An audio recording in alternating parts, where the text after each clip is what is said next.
UFOs and Krishna consciousness. I may as well start right in by discussing what such a subject could possibly have to do with Krishna consciousness. So I'll begin by talking about the Vedic picture of reality. What do we read about the layout of the universe and the different populations within the universe in the Vedic literature?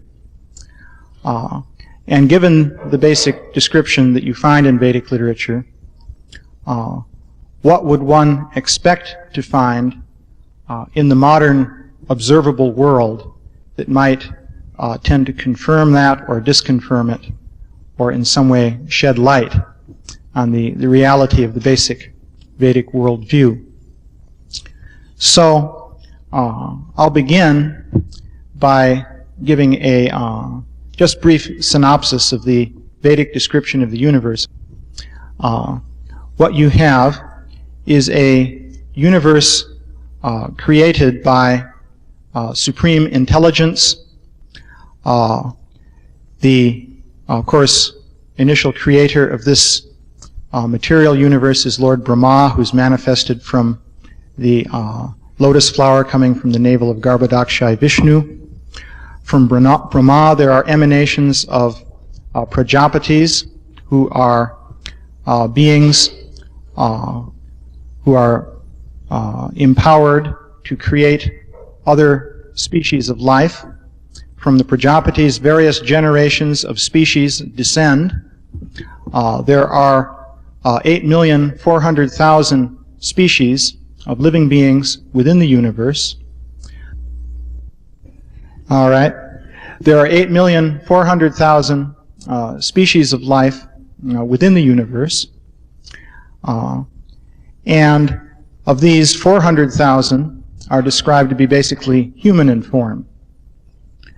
Now, 400,000 species, that's quite a large number if you think about it. And needless to say, the Vedic literature does not tell us about all of those different species. If you stop to think that, for example, the Srimad Bhagavatam has 18,000 verses, so if each verse told us a little bit about one of those species, that would only cover 18,000 of them. And there are 400,000. So, naturally, we don't have information about all these different species. However, if we look at the Vedic literature, we do have some basic information about them that gives us some knowledge. From the Bhagavatam, there are a number of facts that you can glean. Basically, there are the demigods, or devas, whose main dwelling area in the universe is Svarga Loka. These include Indra, Chandra, Varuna, and so forth. It's said there are 33 million principal demigods. There are Upadevas. The Upadevas are almost demigods. They're not quite demigods. It is said in one Shastra that I noted, one of the Puranas, that the powers of the Upadevas are about 3/4 of that of the powers of the Devas. So that gives you a sort of numerical idea. The Devas, by the way, have all kinds of mystic powers. This is one of the primary things that you see when you read the Bhagavatam. They have great control over the material elements, and thus it is possible for them to appear and disappear. They can change their form. Indra, if he likes, can appear as a bird, as happened in that pastime with Maharaj Shibi, for example. They have control over the elements within your body. They can control your mind. They can manipulate matter in different ways. There are 8 basic cities. These are described in the 11th canto of the Srimad Bhagavatam, and a whole series of other subordinate cities or mystic powers, many of which are quite remarkable, and these are fully possessed by the demigods. So the Upadevas typically also possess these powers, to a lesser extent, of course. These include beings such as Siddhas, Charanas, Vidyadharas, and so forth. Also, there are Gandharvas, Kinnaras. There are many different categories of Upadevas within the universe. The living places for the Siddhas, Vidyadharas, and so on are described in the Srimad Bhagavatam. Basically, they are beneath the planet Rahu and above the earth. Basically, there is the Rahu planet, and between the level of the Rahu planet and the earth, there are various lokas inhabited by the Vidyadharas, Siddhas, Charanas, and so forth. Beneath them, there are lokas occupied by more demonic grades of beings. Of course, there are three basic modes of nature: goodness, passion, and ignorance. The devas, or demigods, are predominantly in the mode of goodness. The daityas, demons, are in the modes of passion and ignorance. And there are other beings who are predominantly in the mode of ignorance, which could be called ghostly species of life. One should make a distinction between ghosts and ghostly species. A ghost, by definition, is the subtle body of someone who has died, but because of their karmic complications, they are unable to receive another gross body. And furthermore, they are attached to a particular material situation in this world. So they tend to haunt some particular location within this world. It is said that a person in this situation desires material enjoyment, but they are not granted a material body with which they can obtain these material enjoyments. So it's a condition of great suffering. That's the situation of a ghost. So the ghost is a body of mind, intelligence, and false ego. Typically, the ghosts are not able to do very much. They may be able to influence a person's mind slightly. And on some occasions, if they can gain access to a person's energy, perhaps because of some physical defect in the person, then they can throw some things around and create disturbances. And these are called hauntings or poltergeist effects and so on. So that's the situation of a ghost. But there are also ghostly species. And there's quite a list of them in the Bhagavatam. These consist of bhutas, pretas, pisachas, yatudanas, kujmandalas, vetalin. There are different lists that you find in the Bhagavatam describing these different types of beings. These, however, are species. It's not that when you die and you're just there in your subtle body that you become one of these.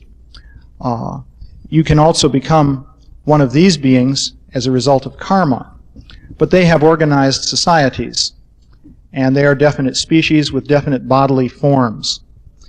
Their bodies are more subtle than the bodies we have, but they may contain some admixture of gross elements also. Typically, they also possess different mystic powers. However, they're not as powerful as the Upadevas. That's also described in different shastras. So, the 5th canto of the Srimad Bhagavatam says that, interestingly enough, these beings have their lokas, or dwelling places, 100 yojanas above the highest altitude to which the birds can fly. Large birds, it says.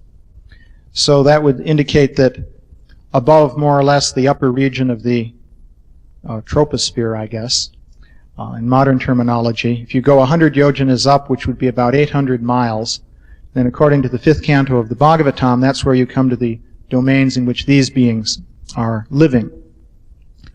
In addition to that, there are different kinds of living beings that inhabit lower planetary systems. There are 7 lower planets, lower planetary systems, which are described in the Bhagavatam, mainly in the 5th canto. These are referred to as subterranean heavenly planets. It's an interesting description. They're called Bilasparga. Many different types of living beings live there. Many of these are predominantly in the mode of ignorance, or they are demonic. Typically, when the demons are defeated in battles with the demigods in the heavenly planets, they're driven down into the lower planets like Patala Loka or Sutala and so forth. And then occasionally they try to come back up to the heavenly planets, and on other occasions they try to take over the earth. So there are very powerful demonic beings living in the lower planets. Actually, there's the famous case of Bali Maharaj, who as a demon conquered the heavenly planets and was divested of his possessions by Vamanadev, the avatar of Lord Vishnu. And in the course of his meeting with Vamanadev, he surrendered to Vamanadev. And so he became a pure devotee. But still, he was considered to be officially a demon and was sent to live in Sutala until the end of this Manvantar period. At the end of that period, he will become the Indra, and then he'll rightfully rule the heavenly planets. So apart from that, though, there are beings of lesser stature of many different categories. One interesting group is the Nagas. The Nagas are described as living both in lower planetary systems, there we go, and on the earth. The Nagas, as is true of many of these beings, can change shapes. The Nagas typically have a serpent form and a human form, and sometimes a half-serpent, half-human form. In the story of Kaliya Naga in the Krishna book, of course, Kaliya had a serpent form with many heads, but when his wives were appeasing Krishna, you can see in all the paintings they're shown as being human from the waist up and serpent from the waist down. And sometimes the Nagas just are in human form, so they have these powers to assume different forms.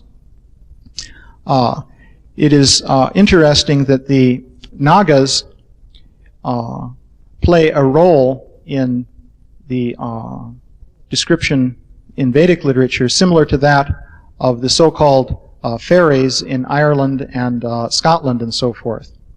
Of course, fairy tale is a pejorative term, but there are traditions of beings called Tua de Danan, which means the sons of Dana, who are basically a very aristocratic class of beings of a more subtle nature than humans, who were traditionally believed to live in the same lands as England, Ireland, Scotland, and in that area. Typically, these beings were worshipped by offering them crops, and they were regarded as being able to control the weather and produce thunderstorms and things like that. So if they weren't given their offerings of the harvest, then they might cause a storm and destroy the harvest and things like that. Exactly the same traditions exist in India with regard to the Nagas, especially in Kashmir. You can read about these different traditions. So these beings are said to live on the earth, the lower planetary systems. So in various shastras, there's additional information. There's a whole category I've left out. These would be the Pitras, or forefathers, ancestors is another way to look at it. There's the Pitraloka planets. In some of the Puranas, it is described that there are actually many different categories of Pitraloka planets with many different names. There's an elaborate nomenclature.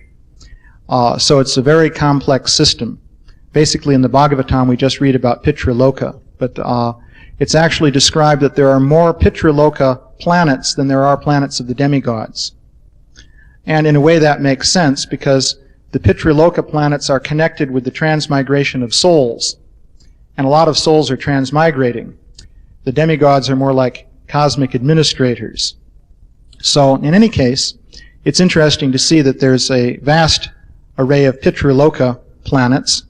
Some of these are connected with punishment of sinful personalities. Yamaraj is presiding in Pitraloka, in the southern part of the universe, and the Naraka Lokas, or hellish planetary systems, are located in that region. So that's a basic rundown on the different planetary systems. So if you look at the Bhagavatam, Mahabharata, and so forth, you find that in the time periods described in those books, many different categories of living beings were interacting very openly with human beings. Demigods would sometimes come to the sacrifices performed by great kings, for example. When Maharaj Yudhisthira performed the Rajasuya sacrifice, various demigods were present there to participate in various ways in the sacrifice. It was said that sometimes even a common man could see the demigods, which implies, by the way, that sometimes the common man couldn't see them, even though they were actually there to participate. Apart from that, there were meetings and encounters with many kinds of beings of a more demonic nature. There were the Rakshasas. People would have encounters with these. There are many stories of the Pandavas. Of course, Bhima would occasionally have a knockdown, drag-out fight with a Rakshasa, like Hidimba. And he also married the sister of Hidimba, and there was offspring from that named Gatochkacha, which indicated that human beings and Rakshasas could produce fertile offspring. In fact, this is a general concept. Arjuna was at one time abducted by a Naga woman named Ulupi. Arjuna was bathing in the Ganges at that time in preparation to engaging in a fire sacrifice at in Haridwar. And this Naga woman came up behind him and pulled him down into the water. But she didn't pull him just into the water, she pulled him down to the Nagaloka kingdom. Her father was one of the kings of the Nagas. And in fact, there was offspring from that also. Arjuna had some son from that union. I believe it's described. Of course, demigods would also sometimes produce human offspring. The Pandavas are an example. Each of the Pandavas had as their mother Queen Kunti, and their fathers were different demigods. So that's a brief description. I would note, by the way, also that these beings described in Vedic literature are very often said to have remarkable flying machines, and called vimanas in Vedic literature. A very prominent example of the vimanas is the flying machine of Salva.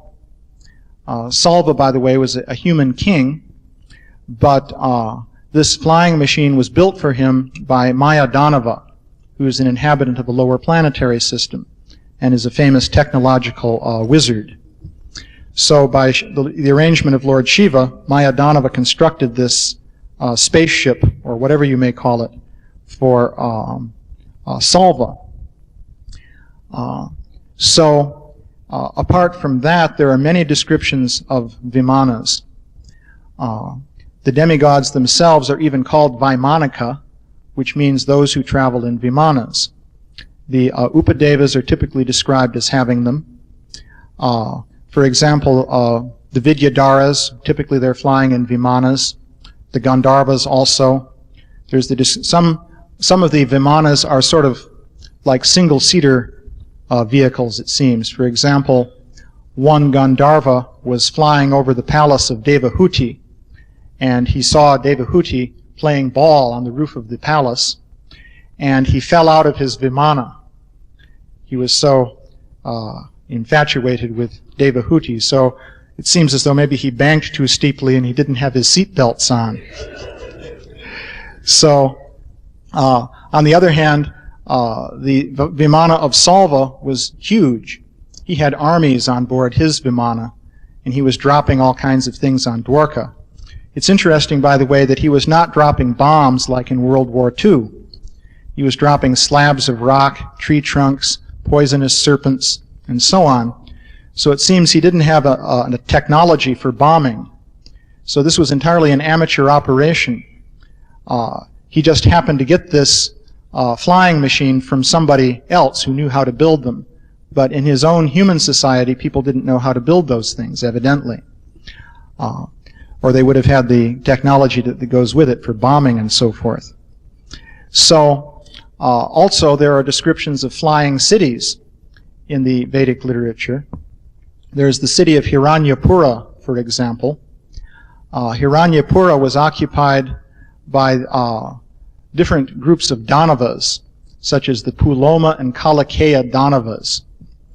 And they would just travel around the universe in their flying city doing whatever they wanted. And they had a benediction from Lord Brahma that no demigod could defeat them. So, however, they did not have a benediction that no human could defeat them, because after all, humans are actually quite puny and insignificant. So an arrangement was made by Indra for Arjuna to attack Hiranyapura, because of course he was technically a human, although he wasn't exactly human in his powers. And so Arjuna destroyed Hiranyapura with celestial weapons. So this is the basic.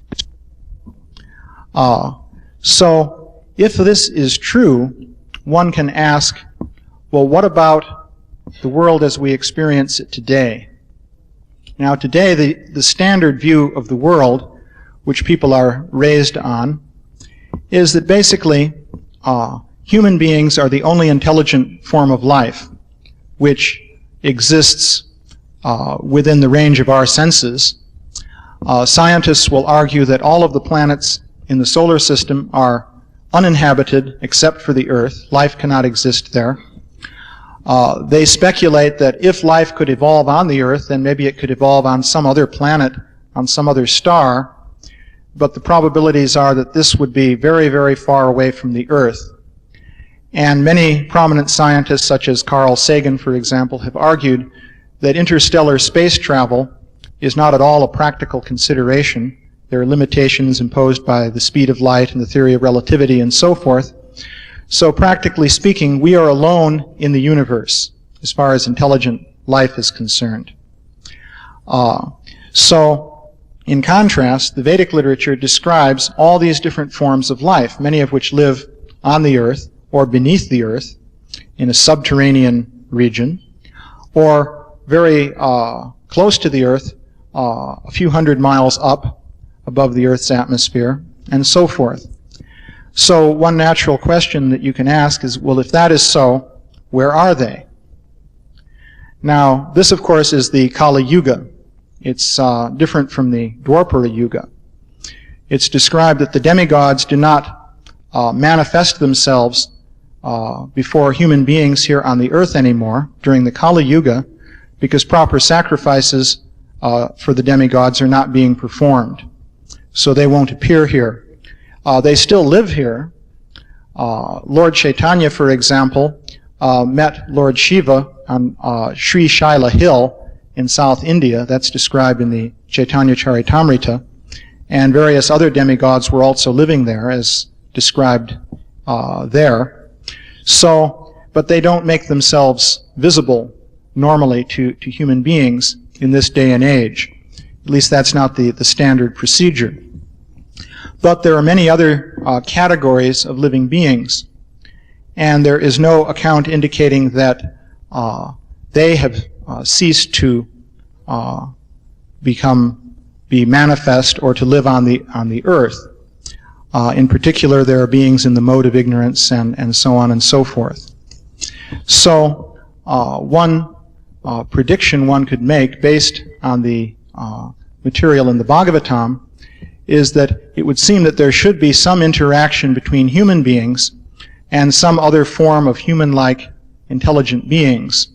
But you wouldn't expect these, generally speaking, to be demigods or anything like that. That would be something you would expect based on the Vedic literature. Now, Srila Prabhupada has not said very much about this kind of possibility. He has said something, though.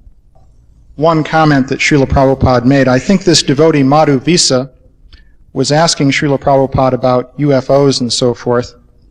So he said in a letter to him, your second question about spacemen from other planets, it is stated in the Vedic literature that there are many planets where the inhabitants are more advanced than the inhabitants of this Earth planet. So it is not unlikely that such people may have developed space-traveling methods.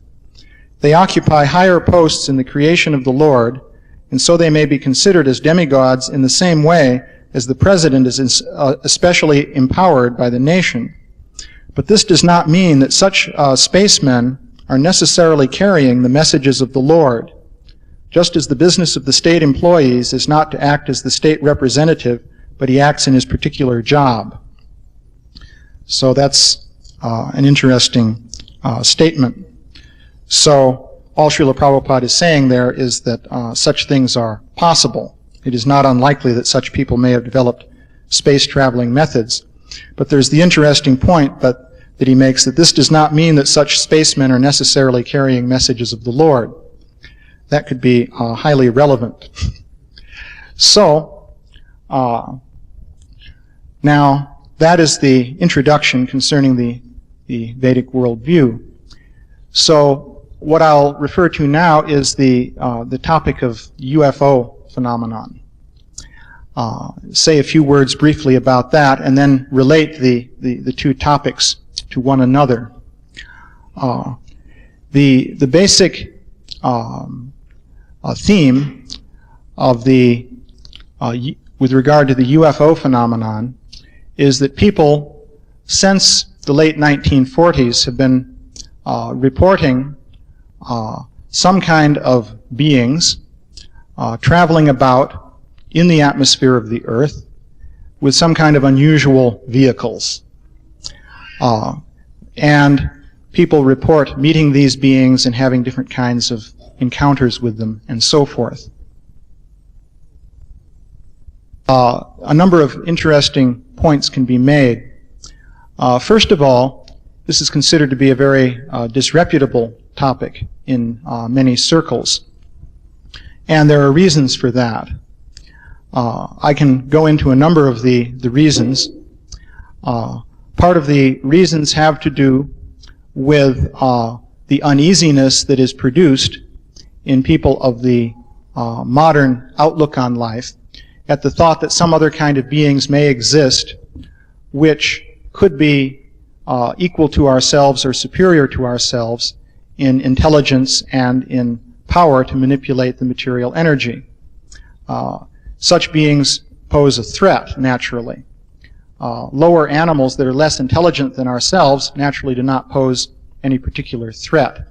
But if someone is of equal or greater intelligence, then they could create problems.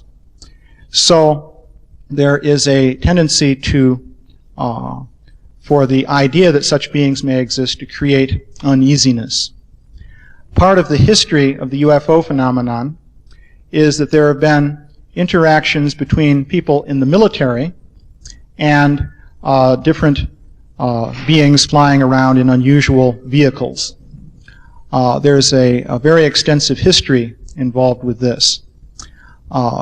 Once again, just to sum up the gist of it, the indication is that for many years, people in the military have had encounters with flying machines that can completely outperform their own military airplanes. And this, of course, would create considerable concern among the military. Many sources indicate that the government, for example, in the United States and in various other countries around the world, is concerned that if people were to become well aware of the reality of this kind of activity, then this could destabilize government and social order. People might panic. There could be different breakdowns in society. They might rebel against the government and so on and so forth. There's a great deal of documentation relating to this idea. So there have been specific programs to debunk or ridicule the UFO phenomenon so as to prevent people from widely coming to this kind of conclusion. For example, in 1953, there was a panel of scientists headed by a man named Robertson, who's a very famous scientist dealing with the theory of relativity. The panel was convened by the CIA, and it met for 3 days, and it came out with a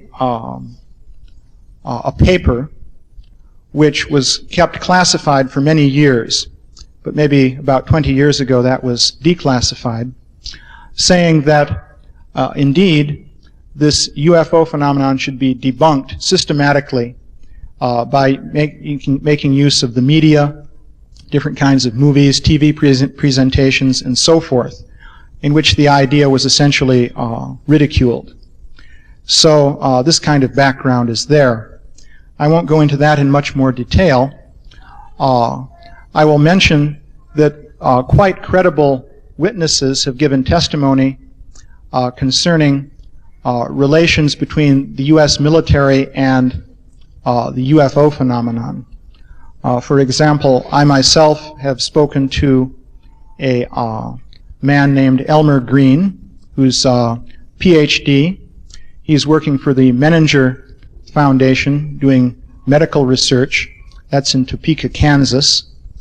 And in the early 1950s, he was engaged. He was the head of a group of engineers in the military doing metric photography for weapons tests. In metric photography, you have cameras which you can use to track missiles and other kinds of weapons as they fly through the air. This is used for testing the weapons. So his experience was that members of his group were obtaining pictures of UFOs along with the weapons. A UFO would follow, let's say, a missile. Just to give you one example that he described to me, once they were going to fire a V-2 rocket. Back in those days, they were still testing the V-2 rockets that they'd captured from the Germans. So their cameras were ready and the rocket was about to fire when two small disc-like objects came down from the sky and went revolving around the rocket for about 10 minutes or so and then went flying off into the sky. And he said they used up all their film on the objects, so then they had to delay firing the rocket while they reloaded their cameras with more film. So there were many descriptions like this. He personally saw a UFO flying after a cargo plane that was coming in for a landing. This was in China Lake at the Naval Weapons Testing Center there, and so forth. So he described this to me in great detail. He said that the reports and all the photographs of these objects were duly forwarded to Washington, and he said that when some of his colleagues asked later if they could see the reports or refer to them, they were informed that there are no such reports. They were simply told, well, we have no record of such a report. There was never such a report. And it was simply left at that. So this was the experience that he was having. And there's extensive documentation along these lines. So this is some of the background on the UFO phenomenon. Now, what I would like to do is go fairly quickly to the point to describe how the UFO phenomenon relates to Krishna consciousness. This is entirely a matter of preaching of Krishna consciousness. At the present time, a very large amount of material has accumulated concerning encounters that people have with UFOs and different kinds of beings associated with them. The beings typically are of two broad categories. There are beings who are, to put it bluntly, they appear to be very Tamasic in nature, very frightening. And there's another category of beings that seems to be more in the mode of goodness in terms of their behavior and their appearance. The frightening beings typically look totally horrifying. They come at night. They cause people to become paralyzed. And there's a whole experience that people describe in relation with these beings. There's been a lot of publicity about this lately, and this is called abduction.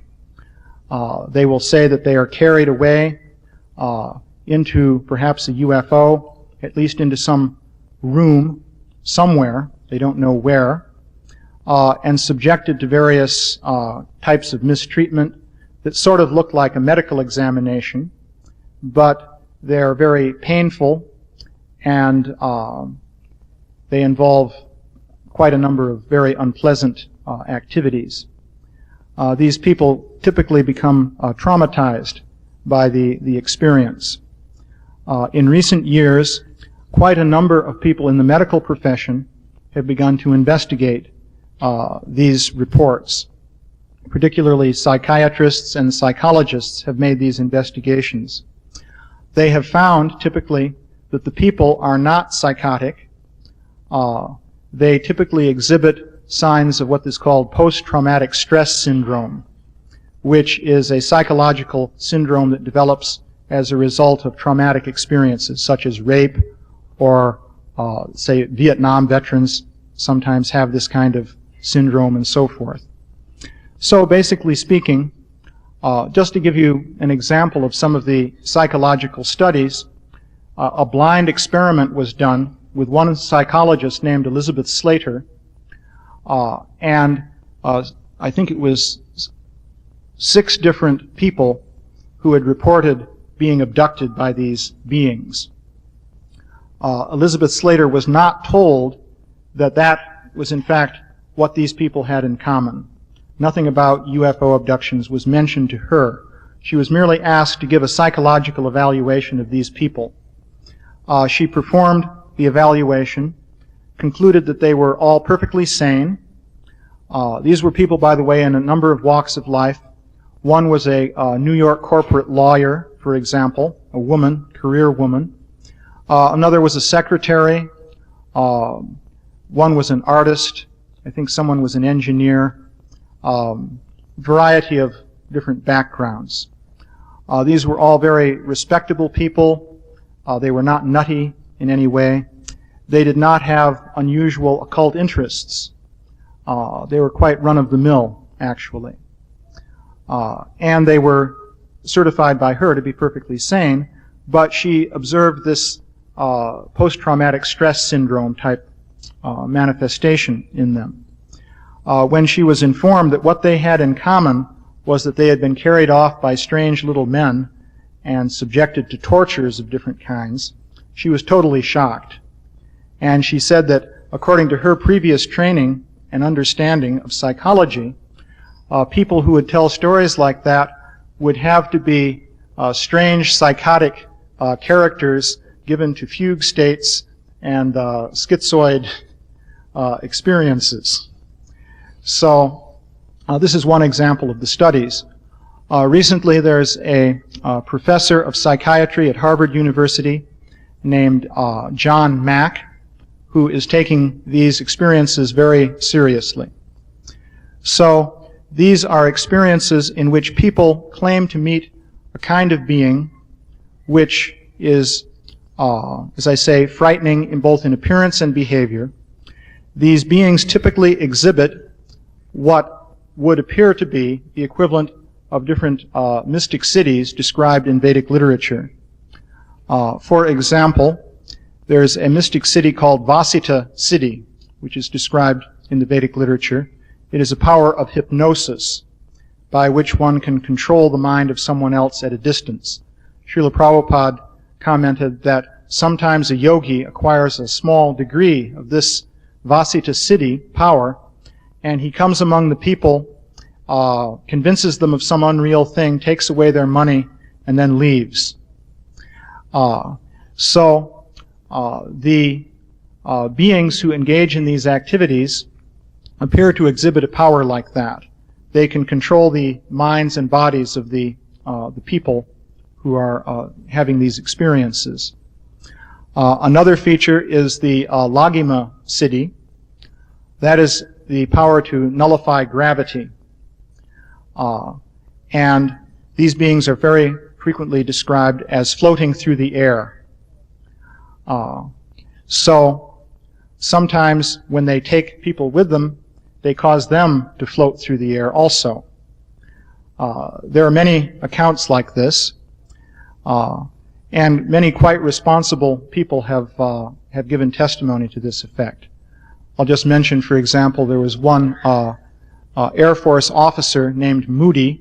I forget his first name now, but he was a member of an elite force in which very careful psychological screening was used to eliminate any kind of unstable personality from that military group. He had an experience of an encounter with these kinds of beings, and he made the comment at one point that, I hope nobody sends for a straitjacket for me, but those beings did not walk, they floated. That was his description. He saw them floating across the ground coming towards him. There are literally hundreds of accounts of this nature. So that corresponds, though, to a mystic power described in Vedic literature, which is the Lagima Siddhi. It gets worse than this, however. These beings are described to come through walls. Now, this is where one begins to think of ghosts and things like that. Something insubstantial that can come through a wall. But that is also described in these accounts. It's a very standard description.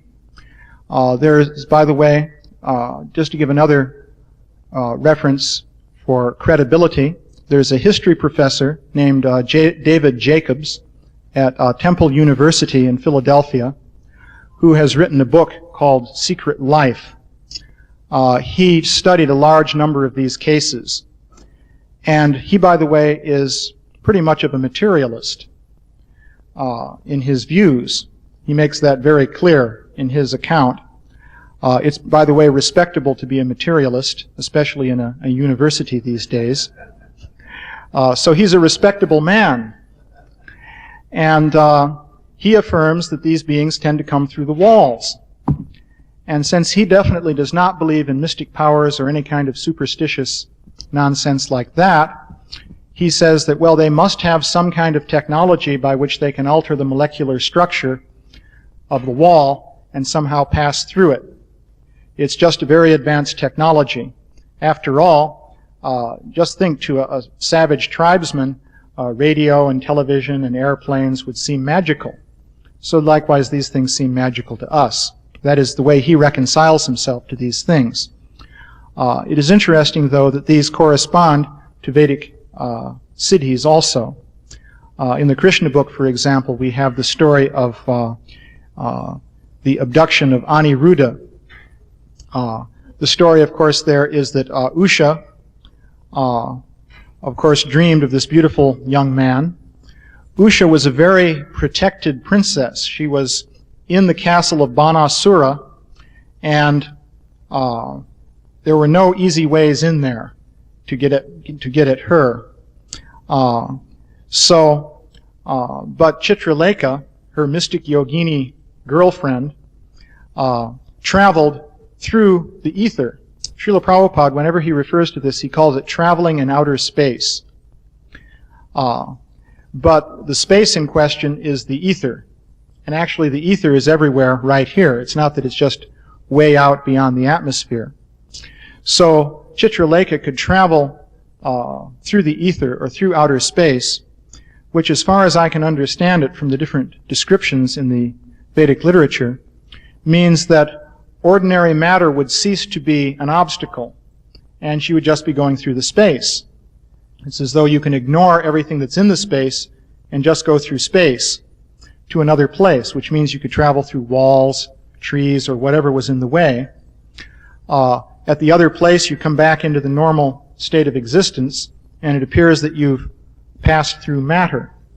So she picked up Aniruddha without waking him up and took him back into the palace, into the quarters of Usha, and then, of course, they had an affair there, which was very disturbing ultimately for Banasura, the Usha's father, when he found out about it. So that's an example of this kind of mystic power in the Vedic literature. It is possible also in Vedic literature to go through walls and so forth. Interestingly enough, in the 11th canto of the Bhagavatam, there's a description of a mystic power called Mano Java. Krishna is describing the different mystic cities to Uddhava. And he says Mano Java is the power whereby the body is made to follow the wind that accompanies the mind. So,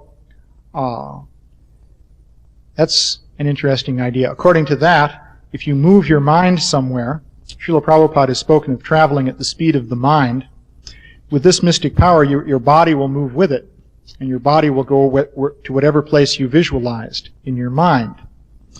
So, these reports of these beings involve these kind of mystic powers.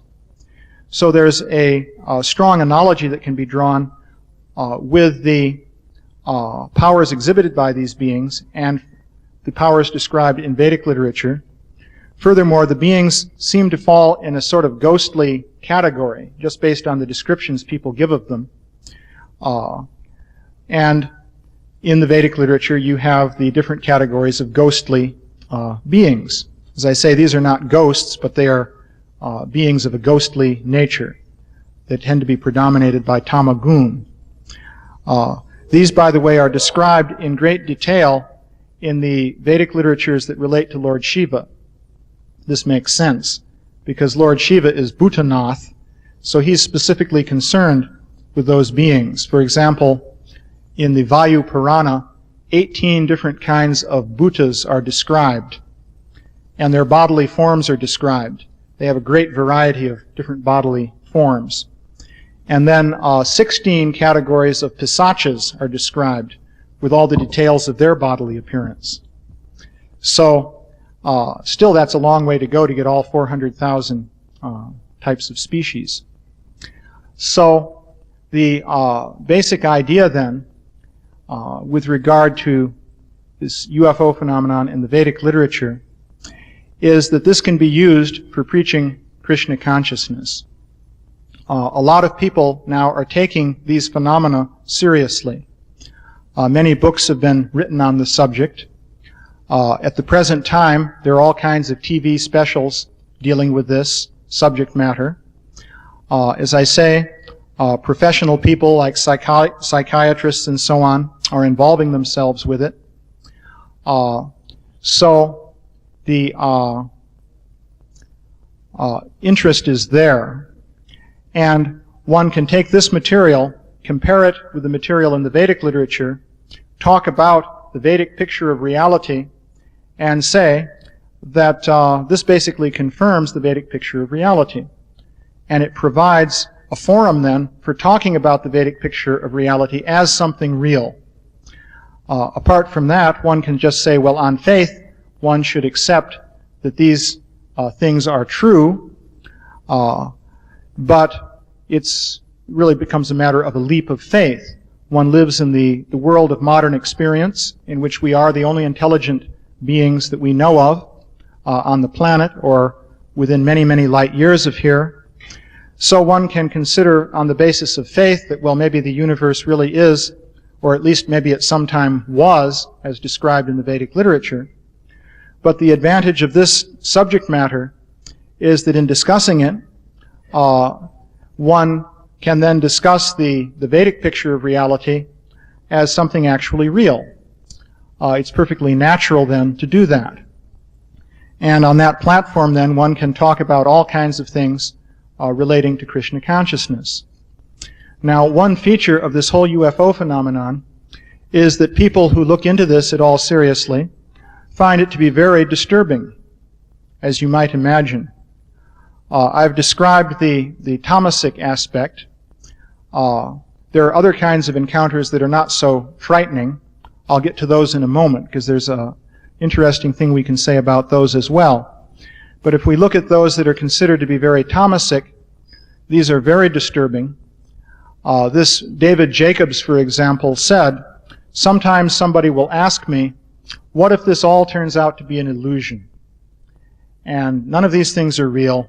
It's just some kind of a dream or an illusion or something like that."